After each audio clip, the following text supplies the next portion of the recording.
Masyarakat di Dusun 5, Desa Ibul Besar 2, Kecamatan Pelumutan, Kabupaten Ogan Ilir, Provinsi Sumatera Selatan dikejutkan dengan peristiwa kebakaran hebat melanda kawasan mereka.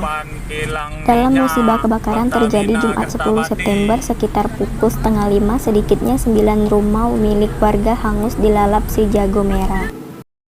Dari data dihimpun di lapangan, ke-9 rumah tersebut milik Tommy, Arizal, Subaida, Masnan, Mulyadi, Deni, Yusnani, Tapsila, dan kediaman Sinta.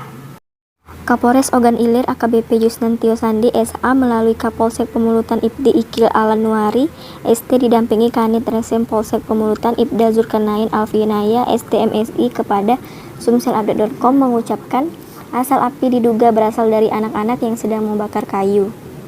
Kemudian api merambat membakar salah satu rumah warga milik Deni 32 tahun dan terus membesar hingga menghanguskan 8 rumah lainnya. Kapolres mengatakan kobaran api dapat dipadamkan sekitar pukul setengah 6 waktu Indonesia Barat setelah 2 unit mobil Dinas BPK Ogan Ilir dibantu 7 mobil Dinas BPK Kota Palembang dan personel TNI Polri, BPBD Ogan Ilir dan masyarakat sekitar turun memadamkan api.